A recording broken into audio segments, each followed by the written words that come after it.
Test 3. You will hear a number of different recordings and you will have to answer questions on what you hear. There will be time for you to read the instructions and questions and you will have a chance to check your work. All the recordings will be played once only. The test is in 4 sections. At the end of the test, you will be given 10 minutes to transfer your answers to an answer sheet. Now turn to Section 1. Section 1. You will hear a survey company representative ringing a person to obtain some information. First, you have some time to look at questions 1 to 5.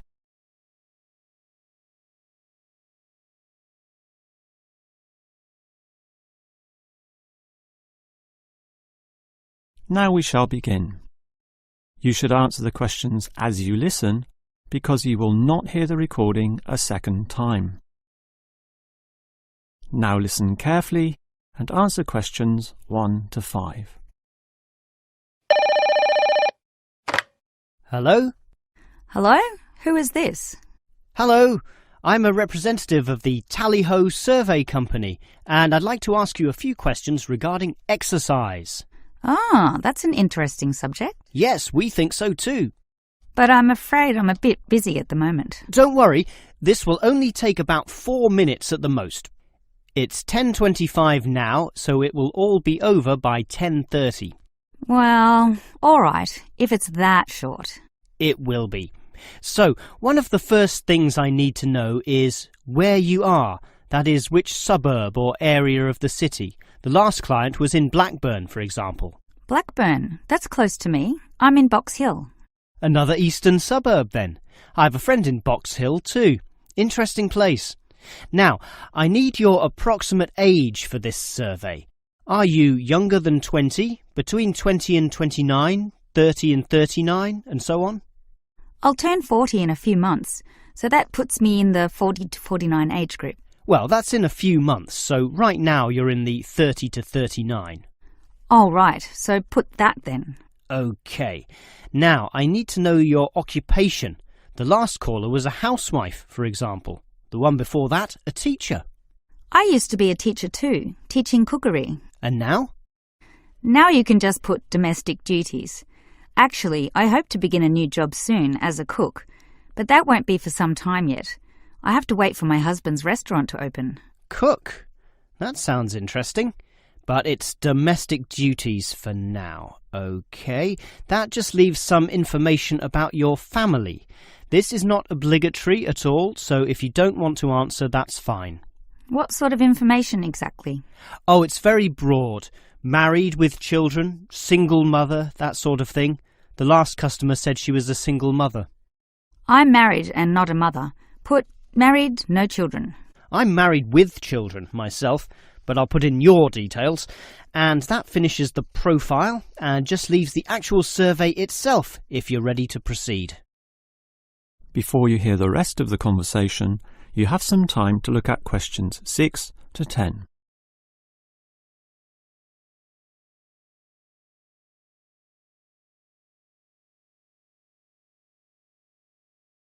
Now listen and answer questions 6 to 10.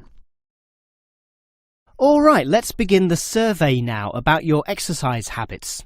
I'm afraid I don't exercise much at all. Well, the main question is in what form you take your exercise, however little that may be. For example, in just cleaning. Do you clean the house? My husband does the cleaning, actually, but I walk to the supermarket and shops very often, up to 4 times a week. I'll put that then, unless there's something else. Nothing else, really. But I diet. I'm very strict about what I eat. Oh, and I do yoga, although that's not very energetic. More a form of relaxation and to tighten my muscles. They're both important, of course. But what about sport? Do you undertake any sporting activities? This could be very infrequent. In the past, for example. My husband plays basketball at the local school, and I sometimes watch. When he was younger, he was in a basketball team, but I never participated. Have you done anything at all? I used to hike in a nearby national park. Well, that's a definite physical activity, so I'll put that, but not basketball. All right, that just leaves future exercise intentions. Do you plan or expect to do, at some stage, any form of exercise? I once dreamt of doing modern dance, but that's never going to happen. Realistically, I'm thinking about going swimming at the local aquatic centre, although my husband thinks we should just jog. I can't see myself doing that though. Too tiring. I can understand. I used to jog too, and it really makes you sweat. I'd say swimming's a much better option. But I'll be starting this job as a cook in my husband's restaurant. I imagine I'll be very tired doing all those late shifts. But if I have any energy left over, I might go to the aquatic centre to release some stress. All right, well, that's the end of the survey. Thank you very much for your time. That is the end of section 1. You now have half a minute to check your answers.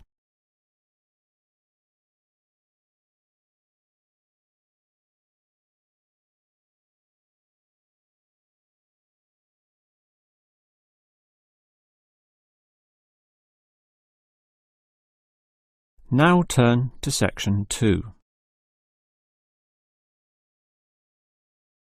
Section 2. You will hear the director of a Language Centre library explaining about its facilities to some new students. First, you have some time to look at questions 11 to 16.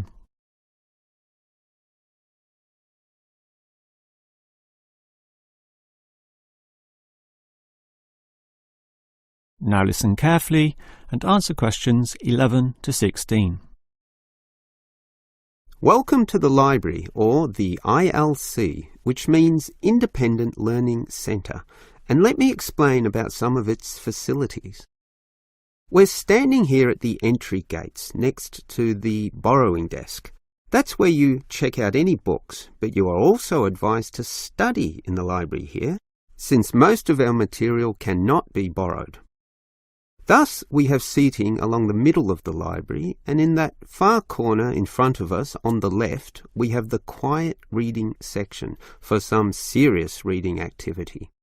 We used to have the computers there, but then realised that that corner was very quiet and thus better suited for the purpose it now has. The computers were instead shifted to a more central location, right beside us here on the left. Again, somewhat confusingly, this area once housed the newspaper and magazine section, but the people in the quiet reading area had to walk too far to collect this literature, so it was moved to right beside them in the adjacent corner. So, feel free to read the newspapers there, but the reference books, those huge weighty dictionaries, atlases and encyclopedias, were all situated at the opposite end of the building, against the wall. This was because they weren't generally that popular, and we wanted more space for the magazine racks, always a favourite with readers. Okay, as well as reading, you need to work on your listening skills, and for that you need the audio section. Again, such an activity needs a quiet area, so we put this in the last remaining corner up there on your right. As you can see, there are CD players and headphones, so just borrow the listening packs, sit down there and listen away. Right, that just leaves the main library. In other libraries, that's often right beside the newspaper and magazine section, allowing freedom to choose from all genres of literature, but here we've got them further apart. For the main library, just follow your nose past the central seating there, and it's there among all that shelving, upon which you'll find an abundance of interesting books and listening packs to use. Before you hear the rest of the talk, you have some time to look at questions 17 to 20.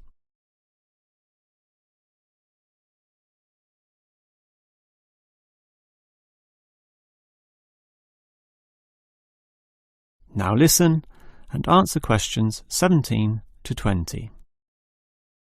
Now, I'd like to tell you a bit more about an excellent service offered in the ILC here that we call the Special Sessions.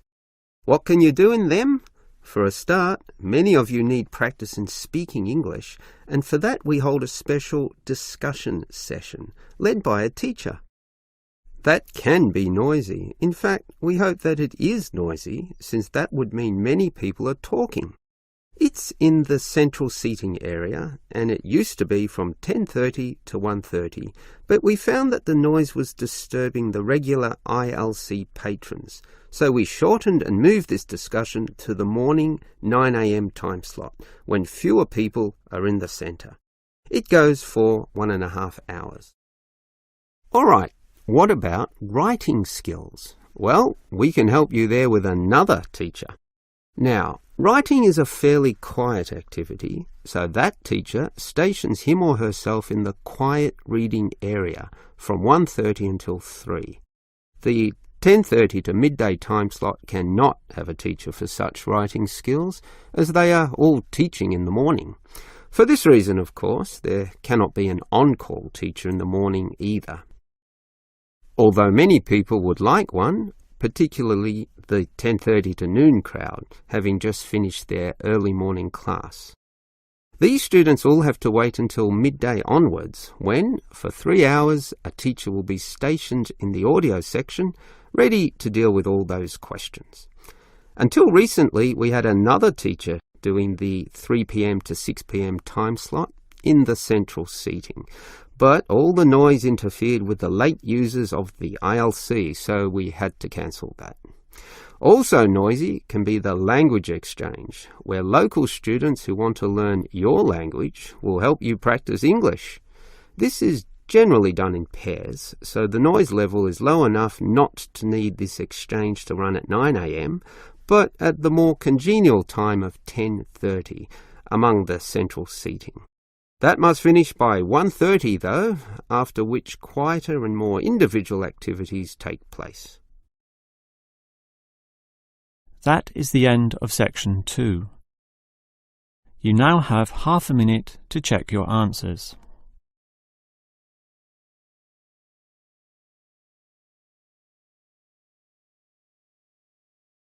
Now turn to section 3.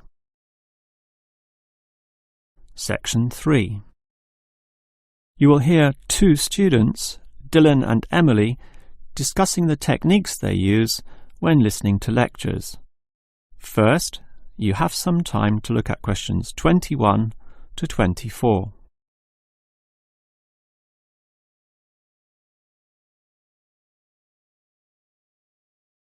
Now listen carefully and answer questions 21 to 24. Hi, Emily. What did you think of that lecture? A bit hard to follow, but I have some good lecture listening note-taking strategies which really help, so I can review the lecturer's message later. Lecture listening note-taking strategies? Review it later? That sounds interesting. I must admit, I struggle a bit to take down the gist of what I hear. Look at my notes. Well, I can see a basic problem immediately. You're writing full words, such as century, when all you need is a C. And don't write increase, just draw an up arrow. And why write thousand when a TH will do? I see. Just use symbols. That's not a bad idea at all. It's the most basic strategy, allowing you to record information at a faster pace. These lecturers can talk faster than others too, so you don't want to waste any time. But you need to be very familiar with your set of symbols. Why? Because you'll have to look at these notes days, weeks, or even months afterwards when you begin writing your essay. So you'll need to be able to interpret them at a later stage. I think I can do this, even by looking at your notes. Imed must mean immediately.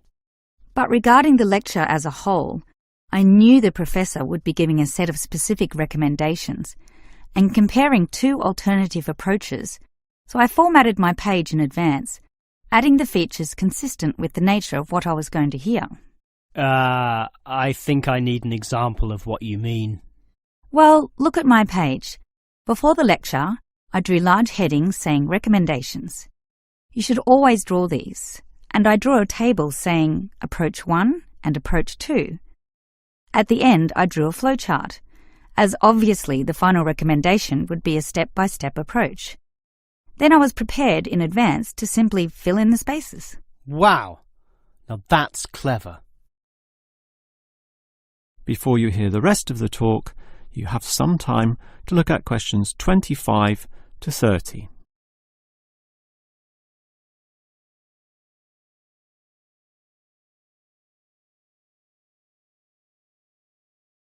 Now listen and answer questions 25 to 30. Your advice about note-taking sounds great, but I still have one question, Emily. How are you able to design your page in advance? I mean, how can you predict the nature of the talk and know which design is likely to work best? It's rather obvious when you think about it. What's your next lecture about? Legal studies. Well, that suggests to me that you'll need a flowchart, since the judicial system has a very logical, do this first, do that second approach, which must be followed in that order. You know, all the processes that happen in the courtroom and the procedures that must take place to ensure complete legality. Sure, that's the way law is, very linear and orderly. But what about culture studies? That's just a mass of comparisons of different cultures. Which tells you that you'll need a table where, in tabular form, you can efficiently write down information. But often the lecture's not that simple. The professor throws in a really complex mix of ideas. Then use a spider graph, like the web a spider makes, where there's a central idea around which you attach all the associated thoughts and ideas and impressions. I see. I think I understand. And that would be very quick too, very efficient. I like that. But what about management theory? How would you approach that? The same as with culture studies. I'd use a network, which is basically the same as a spider graph, linking thoughts, although this time there are directions involved. It is this element that makes it different, the fact that the thoughts go one way and not the other. Okay, has directions. It sounds logical. And what about the other subjects, such as political science? There's no predictable order to that. Well, for that I'd just put my notes in a line, that is, in linear or straight line fashion, and these notes would use symbols, of course, to save time. Okay, that just leaves mass media. For that, I wouldn't have any special design at all. As you say, sometimes it's impossible to predict in what way lecturers will present their information, in which case the best you can do is pre-write headings, but not specific, just general, as in Main 1, Main 2, Sub 1, 2 and 3, and so on. Okay. But always be prepared to adapt to the nature of the talk, using any one of the other methods if it becomes appropriate at the time. That is the end of section 3. You now have half a minute to check your answers.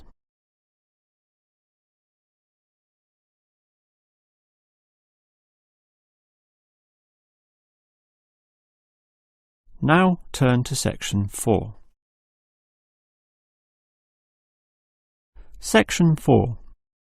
You will hear a lecturer talking about an unusual atomic particle called a neutrino. First, you have some time to look at questions 31 to 35.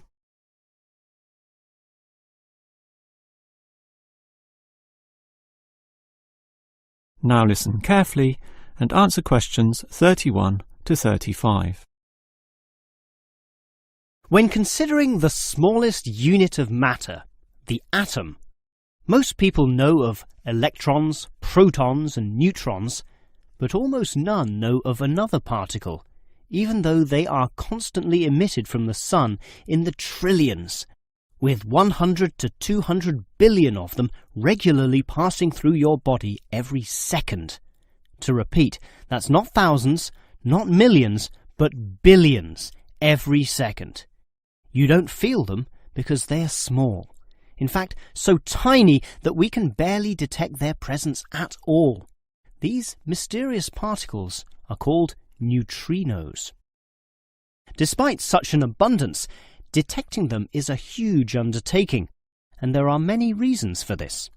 Firstly, the neutrino itself is so small that you need to eliminate absolutely all other particles around.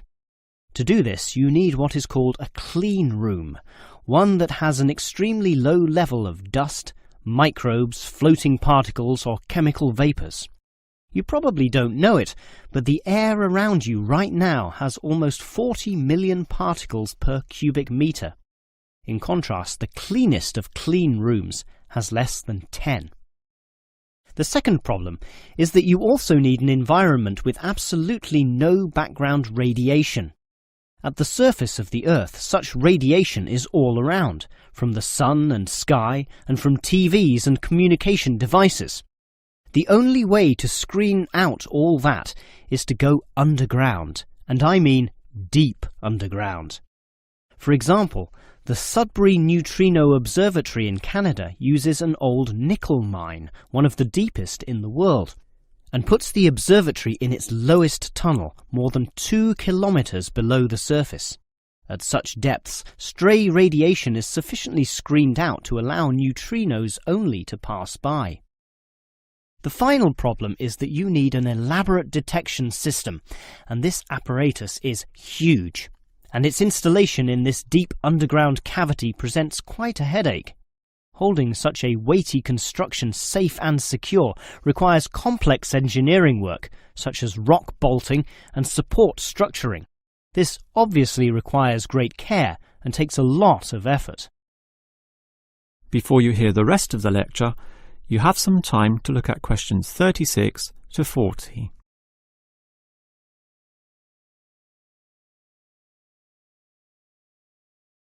Now listen and answer questions 36 to 40. So I've told you about the difficulty in detecting neutrinos. They are tiny, virtually weightless, have no electric charge, and hardly interact with anything at all. Yet we can detect them, and to see how, let's consider the Sudbury installation once again. The detector there consists of a spherical container filled with heavy water. This rests inside another vessel filled with normal water, which helps support the weight of the inner sphere, as well as providing further shielding from any stray radiation. At the edge of this inner sphere are about 10,000 electronic detectors. These are extremely sensitive, able to multiply 100 million times any electric current which occurs. So, as the neutrinos pass through this sphere of water, there is a very, very, very small chance that one of them may hit a water molecule. To increase the likelihood of this, 2 strategies are used. 1. The larger the sphere of water, the better, and the Sudbury tank holds not 10 tons, not 100 tons, but 1,000 tons. 2. The water is special, consisting as it does of heavier molecules. So what happens is this. If the neutrino hits the water molecule, the neutrino is absorbed, but the molecule itself splits apart, producing a tiny electric current. It is this which is detected and analysed, giving key information about the neutrino. The final question is, why do we care about these elusive particles? Well, just think. They can pass right through the core of our sun at the speed of light without being affected or losing strength. No other form of radiation can do that, meaning that the knowledge we get about neutrinos can help us to control them. With this ability, we can probe the centre of our Earth, the inner layers of our sun, and the outer limits of our solar system, and that makes it all worth the effort. That is the end of section 4. You now have half a minute to check your answers.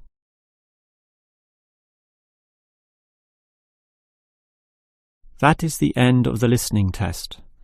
In the real IELTS test, you would now have 10 minutes to transfer your answers to the answer sheet.